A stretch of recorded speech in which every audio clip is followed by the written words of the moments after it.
Hi, I'm Jim, and I want to share my story. Sometimes, when you're content, you might overlook what's really happening around you. But then, unexpectedly, you discover that your wife is having an affair, and your world turns dark. JT and I are both members of a beer club in Atlanta. He recently revealed that his wife of 25 years had been cheating on him for over 24 years during one of our club meetings. One piece of advice he gave, which I ignored, was to take off your rose-colored glasses and examine your marriage. My wife Karen and I have been married for almost 28 years and have 3 children.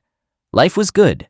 My wife Karen is the only child of Ben and Alice Thompson and comes from a wealthy and well-known family. Although she's 49, she could easily pass for 35. I'm not entirely sure if I'd describe my upbringing as middle class, but I was raised in a loving family in a small town near Atlanta. I'm the younger of 2 boys, and we grew up next door to my grandparents. My father worked at my grandfather's hardware store, and my brother Ken and I helped out after school and on weekends. Ken went on to attend Georgia Tech and is now an electrical engineer in South Carolina. Following in my brother's footsteps, I also attended Georgia Tech as a computer science major. Every small town has its wealthy kid, and in our case, that was Joey. Joey and I have been best friends since we were 3 years old.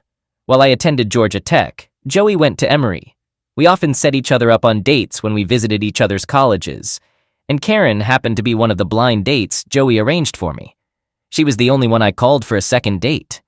As seniors, we spent as much time together as our schedules allowed. One thing I knew for sure was that I wanted to spend the rest of my life with Karen. However, there was one issue I needed to address before proposing. I was raised to work hard and provide for my family, but Karen came from a wealthy background and had never worked a day in her life. I couldn't bring myself to rely on her parents' assistance. Fortunately, she agreed to marry me, and we embarked on our journey as an independent couple. I had saved up part of my earnings to buy Karen an engagement ring. The day after I proposed to Karen, we shared the news with her parents. Karen and her mother were thrilled and immediately began planning the wedding. Karen's father and I had a conversation in his study about my career plans after graduation. I informed him that I had accepted a job with a large corporation in Atlanta, which seemed to please him since he was acquainted with the company's executives. After spending about 2 hours together, we said our goodbyes, leaving Karen and her mother to organize the wedding over the next 14 months, while I focused on launching my career. 3 months after we shared our plans with Karen's parents, Ben, her father, invited me into his study. He expressed his fondness for me and acknowledged Karen's love for me. However, as a father, he felt the need to protect his daughter and family. I sat there, puzzled about what he was getting at. He handed me a document, explaining that it was a prenuptial agreement he wanted me to sign. I could hear my father's voice echoing in my head, advising me never to sign anything without reading it thoroughly, asking questions, seeking advice, and giving it careful thought. I took my time reading through the agreement while Ben patiently waited. The document stipulated that if our marriage ended within the first 5 years, I would receive $100,000, but wouldn't be entitled to any other assets from Karen or her family. Every 10 years, the monetary limits would increase, with the maximum reaching $5 million on our 25th wedding anniversary. I sat there, dumbfounded, trying to figure out how to respond. After a few minutes, I addressed him saying, "Sir, I love your daughter and plan to spend the rest of my life loving her. However, the practical side of me understands your perspective. I'll take this with me and think it over." He nodded and replied, "Good, I'll await your response." My father has always been my go-to person for advice, so I visited him next. Dad meticulously read through the document twice before offering his thoughts. He said, "Jim, we both understand why Ben wants this agreement, and the way it's written, it primarily protects his family's interests. The real question is, what do you want out of this marriage, and what do you want to safeguard for yourself?" We delved into my aspirations, emotions, dreams, and long-term vision with Karen. Dad continued, "I've always believed that if someone asks you to make sacrifices, they should be willing to make some as well. Ben's attorney is representing the Thompsons' interests, as he's paid to do. They might see you as a country boy with less to lose and more to gain. Both you and I can understand the reasoning behind this agreement. Ben may believe you love Karen now, but he's concerned about unforeseen developments down the road. If we were in his shoes, we might do the same." He paused, then added, "Jim, marriages can falter for various reasons. This prenuptial covers any possible reason. Being together in college is one thing, but being a married working couple is another. Can you and Karen overcome challenges that may arise, such as differences in jobs, friends, finances, or family dynamics? Would you ever want Ben's money because your marriage didn't work out? What circumstances could lead to that decision? I'm grateful I discussed this with Dad. I also consulted my brother Ken, who provided similar advice to our father. After talking with several other trusted individuals, I knew the changes I needed to make to the prenuptial agreement and how to discuss them with Ben. Update 1. During a later visit to Karen's family home, I approached Ben for a private conversation. We moved to his study, away from the wedding preparations happening elsewhere. It was there that I brought up the prenuptial agreement he had given me some time ago.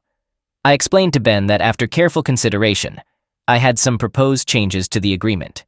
He listened attentively and encouraged me to go on. Here's what I suggested. In the first 10 years of our marriage, he would contribute $100,000 annually to an investment account. We would jointly make investment decisions and review them quarterly. I believed this would strengthen our bond. If our marriage ever ended in divorce, he would retain the money. Any assets acquired by Karen and me during our marriage would be split evenly, except for gifts or inheritances from our parents. In the event that our marriage ended due to my betrayal, Ben would keep the funds, while Karen would inherit all marital assets, excluding gifts from our families. Conversely, if Karen were to be unfaithful, the funds would belong to me, and I would claim all marital assets, again, excluding any family gifts. When we reached our 43rd wedding anniversary, control of the investment account would transition to both Karen and me. I gave Ben some time to think over these terms. He seemed relaxed and expressed his gratitude for the sentiment behind my proposals. He particularly liked the idea of the joint investment, but had questions about the significance of the 43-year mark and the inclusion of infidelity clauses. I explained that at 43 years, Karen and I would both be 65, an age often associated with retirement. Regarding the infidelity clauses, I clarified that while irreconcilable differences could lead to a divorce without blame, adultery represented a deep breach of trust, something I believed a marriage could rarely recover from. Ben understood my perspective and promised to draft a revised version of the agreement. A couple of weeks later, Karen was informed about the updated prenuptial terms. While initially surprised, she came to appreciate the thoughtfulness behind the clauses. After a thorough review, she asked for my thoughts on it. I confirmed my comfort with these stipulations and reiterated my reasons for them, especially emphasizing the emotional weight of adultery. Following this, Karen and I celebrated our love with a magnificent wedding, followed by an unforgettable honeymoon. Update 2. We've been married for nearly 28 years and have 3 children. Our oldest, Dan, is 26 and named after my father. He's working for one of Ben's companies, where Ben is grooming him to take over the family businesses. He's also been accepted into an MBA program starting this fall. Benny, 25, has a passion for the outdoors and joined my dad after graduating from college. As you can see, Benny is named after Karen's father. My dad is delighted to have a family member taking over the farm and hardware store. My brother and I left the farm as soon as we could. Amy, our youngest, turned 18 3 months ago and has me wrapped around her little finger. She's our most talented athlete and has received a full scholarship to play soccer at UNC next year. After our boys left for college, I converted the basement game room into a brew pub. Karen and I enjoy hosting gatherings, and the pub has become a hit with our family and friends. For the past few months, I had felt that someone might be pilfering my beer. I never maintained a strict record, but there was an uneasy feeling in my gut. As I was organizing beers for a beer club gathering, I found myself short of IPA bottles. During the meeting, I confided in Fred Jones about my growing suspicion regarding my 18-year-old daughter possibly taking my beer from the pub. Fred inquired if I allowed my daughter to consume beer.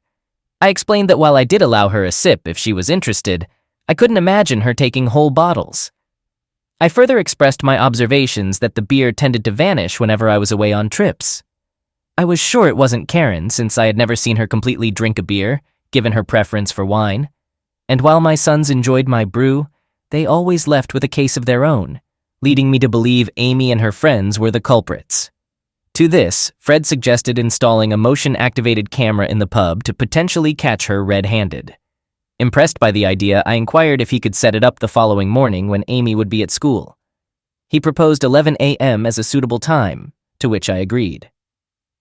True to his word, Frank was there on time the next day, getting the system up and running within 15 minutes.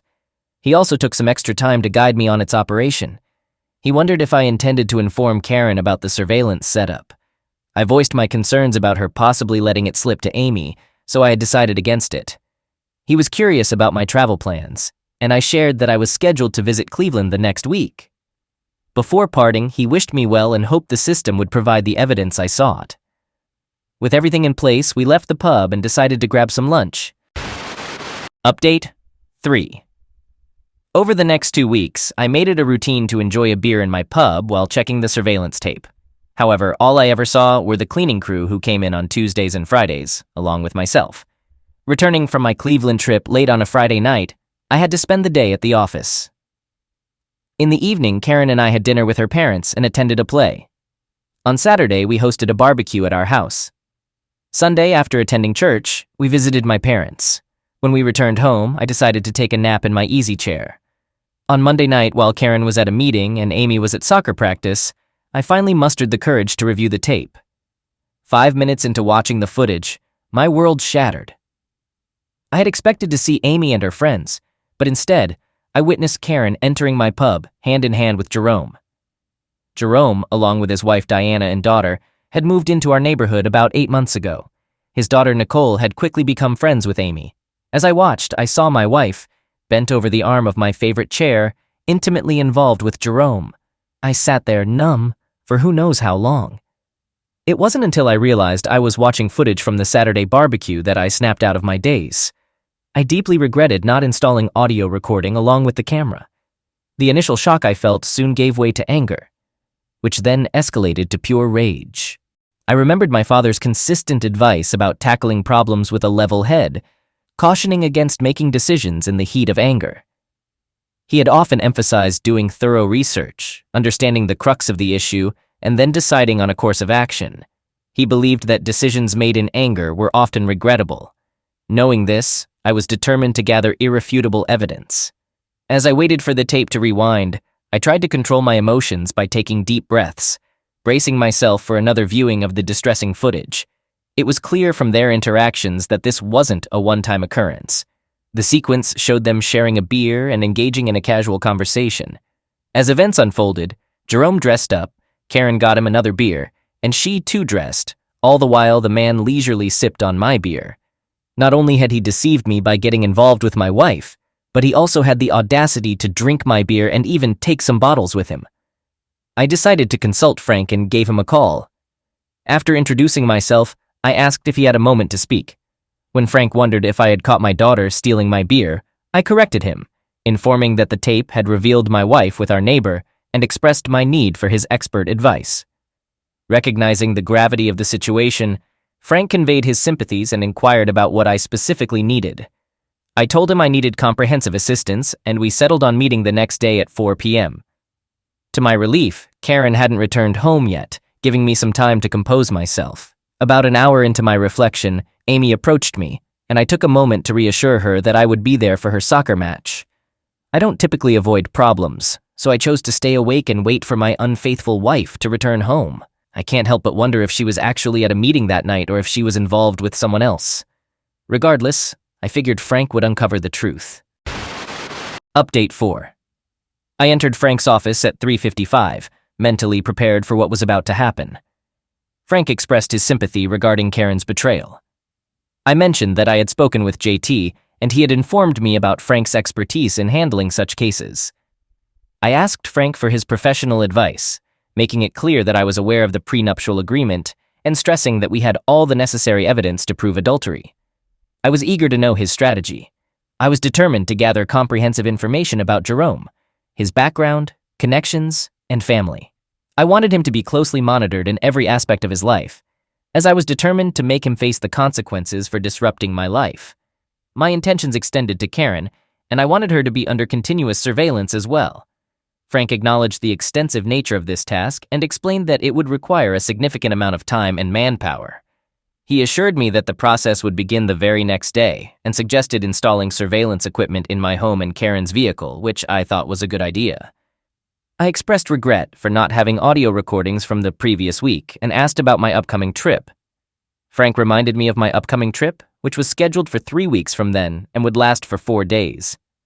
He was confident that by the time I returned, a substantial amount of information would have been collected. When he inquired about the tape, I confirmed that I had brought everything he had specified.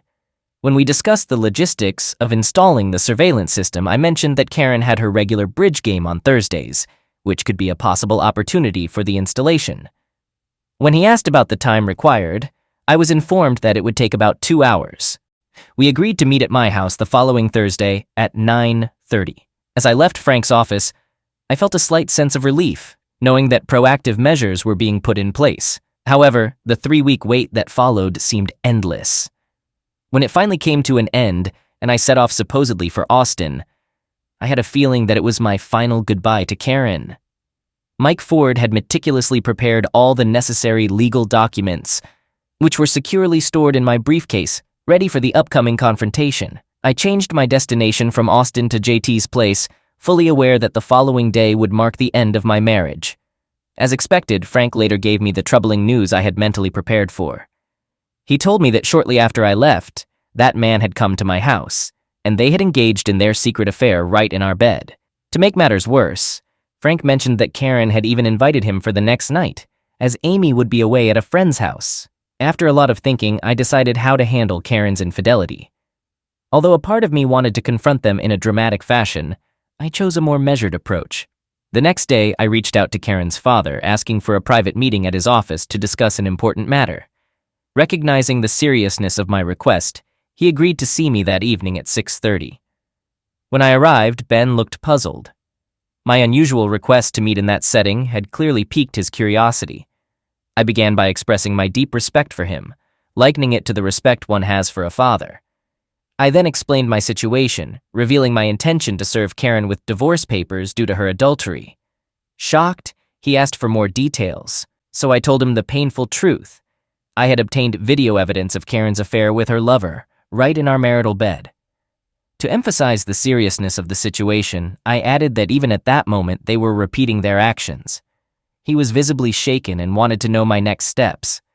I shared my initial desire to confront them dramatically at our home, but then suggested a more restrained approach, mainly out of respect for him. Over the next 45 minutes, we discussed my proposed plan, and we eventually agreed that it was the most sensible way to proceed. Final update. At 9:15, Ben and I convened at my residence, joined by Frank Jones, Brad Williams, Mike Ford, and Steve Collins, an Atlanta police detective. Following the introductions, Frank updated us on the situation unfolding in the master bedroom. Karen and her lover were indiscreetly involved. As we exchanged words on the porch, Frank was alerted via his earpiece about the ongoing intimacy within. Upon gaining entry into the living room, I turned my attention to Ben, suggesting he might prefer to stay downstairs given the circumstances. It was a delicate situation, considering his relationship to Karen. I reiterated that I harbored no ill will towards Karen that could lead to physical harm. As our group proceeded upstairs, Brad, equipped with a video camera, led the way. The intention was to capture undeniable evidence before confronting them. We aligned outside the bedroom, the muffled sounds of intimacy emanating from within, giving us pause. It was clear they were sharing more than just a physical connection. Preparing ourselves, we made our entrance. The sight that greeted us was Karen, attempting modesty with a sheet, and Jerome, rather ineffectively using a pillow as a shield. Without wasting any time, I began the introductions. Frank the investigator, Mike my attorney in the impending divorce, Steve the detective, and Brad behind the camera. The atmosphere was heavy as I explained my restraint from reacting violently. I made it abundantly clear that our home had been under surveillance, capturing every deceitful act for the past weeks. Addressing Karen, I laid bare my knowledge of her past with Jerome and her motives for marrying me. The room's tension intensified as I recounted how she had chosen me over Jerome, primarily to appease her parents and ensure the continuity of the family line, a purpose now fulfilled with 3 heirs. As Karen attempted to interject, I silenced her, emphasizing the pointlessness of any explanations. The evidence against her was overwhelming. Especially damning was her invitation to Jerome, recorded not long after my departure.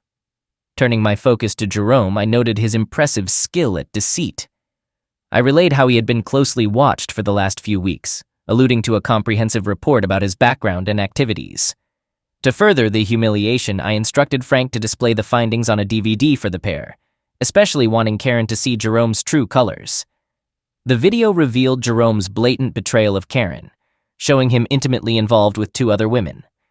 The climax of the video was a recent dining scene where Jerome openly discussed his affairs with his friends.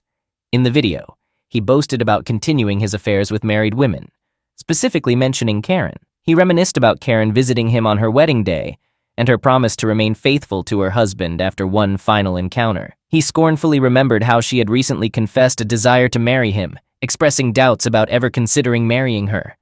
The impact of these revelations was immediate. Jerome became furious, accusing me, while Karen, overwhelmed with emotion, curled into herself, tears streaming down her face. Sensing the tension, Frank and Steve positioned themselves closer to Jerome, trying to calm the situation.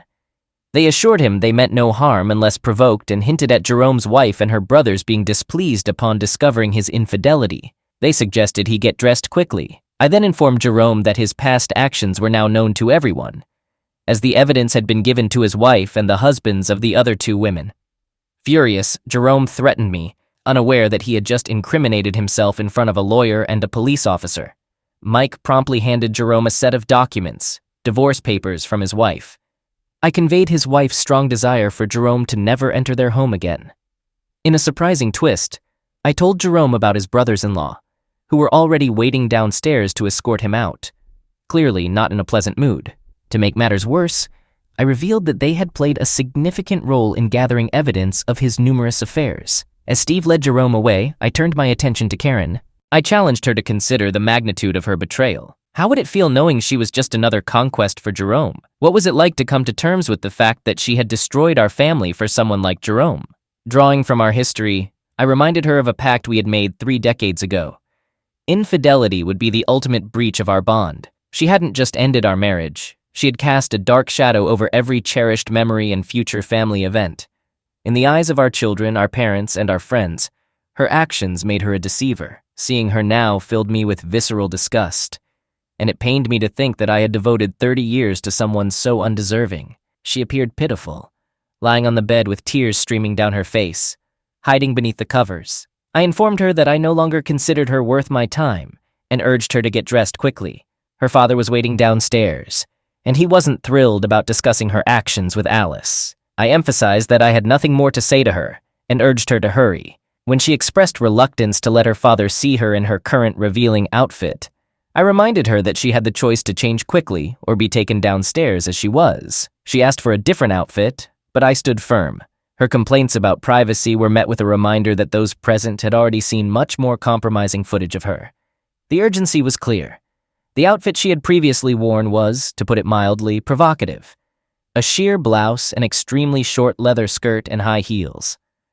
When I escorted her downstairs in that attire, the shock on Ben's face was evident.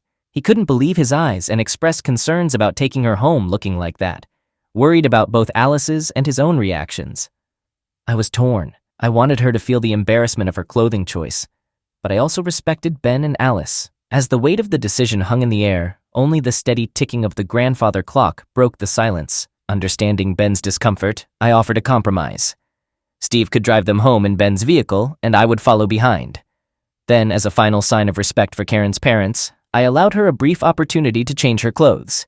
She wasted no time going upstairs and returned shortly after wearing an outfit that was far more modest, resembling that of a typical mother. Before she departed, I approached her and removed her engagement and wedding rings, stating that she didn't deserve them. When she tried to take her purse, I stopped her, insisting she would leave with only the clothes she was wearing. Ben, appreciating my earlier gesture, extended his hand in gratitude, assuring me he would take it from here. Telling the children about their mother's affair was the hardest thing I've ever had to do. Seeing the pain in their eyes, answering their questions, and witnessing them cope with their mother's infidelity was heartbreaking. When Karen cheated on me, she also cheated our children out of a family. My parents' reaction mirrored that of my children. In the final update, Amy turned down her soccer scholarship from North Carolina to join the Emory soccer team so she could be closer to her daddy. Our compromise was that she could attend Emory, but she had to live on campus with her teammates. She helped me remodel the master bedroom and purchase new furniture for my pub. When she's not home, I sleep in the guest room. Dan and Benny visit and check on me more frequently than before. One of the things I enjoy the most is that they take turns accompanying me to my beer club meetings. Benny has taken on the challenge of growing some hops for the beer club. We're organizing a competition to determine who can brew the best beer using Benny's hops. I'm aware that Amy keeps an eye on me and ensures her brothers stay in touch with me. Following advice from our attorneys, Karen and I opted for a no-fault divorce. Ben agreed that I had sufficient evidence of Karen's adultery and didn't need to file for divorce on grounds of adultery to gain control of the investment fund per the prenuptial agreement. This way, Ben, Alice, and Karen avoided the embarrassment of a public trial. I did permit Ben and Alice to go through Karen's belongings and take her personal belongings. A couple of months after the incident, Karen's father, Ben, got in touch with me, wanting to have a face-to-face conversation at his office. This was a bit surprising since Ben and I usually just had phone chats. For nearly 25 years, he had been trying to get me involved in their family business. I had consistently declined his offers, always emphasizing my desire to make my own way rather than relying on his success.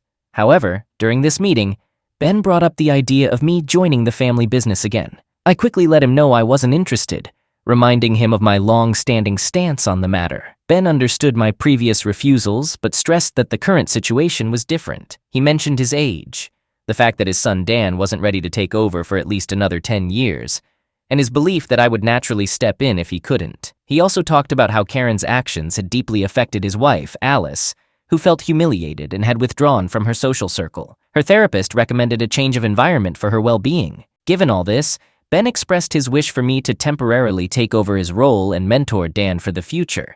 I expressed my sympathy for Alice's situation and asked him to pass on my feelings to her. I also told him that I couldn't give him a definite answer right away and needed some time to think it over. Ben understood, but was eager to speed up the decision-making process for Alice and Karen's sake. He asked for a time frame for my decision, and I agreed to meet again in 3 days. Before we wrapped up the conversation, he playfully mentioned my habit of consulting with my father for major decisions, emphasizing our meeting in 3 days. 3 days later, I let Ben know that I'd be accepting his offer. Dan is excited about his role in overseeing the family business, but as Ben rightly pointed out, he's still a few years away from being ready to take over. Ben and I meet with Dan, Benny, and Amy once a month to discuss family business matters. This arrangement allows Ben to stay updated on what's happening, and it provides Dan with a support system he can turn to for advice, similar to how I consult with my dad and brother. Karen moved to Florida with her parents and stays in touch with the children. Dan and Benny make several trips to Florida each year to visit Karen, and Amy spends a couple of weeks with her during the summer. Karen also attends several of Amy's soccer games but keeps her distance from me. Alice is making progress but won't be returning to Atlanta. I'm not sure what happened to Jerome. His wife divorced him, and to the best of my knowledge, he relocated out west. He was involved in at least 8 divorce cases and is financially ruined. Jerome not only ruined his own life, but also destroyed many marriages. I suppose I shouldn't place all the blame on him. Those women made the choice to cheat on their husbands. They were not coerced. They planned their affairs in advance and share responsibility with Jerome. I hope to find someone to love in the future. I miss being married and having someone to hold, talk to, and share my love with. Until that happens, I'll wake up each morning, express gratitude for my children, and approach life with a forward-looking perspective rather than dwelling on the past.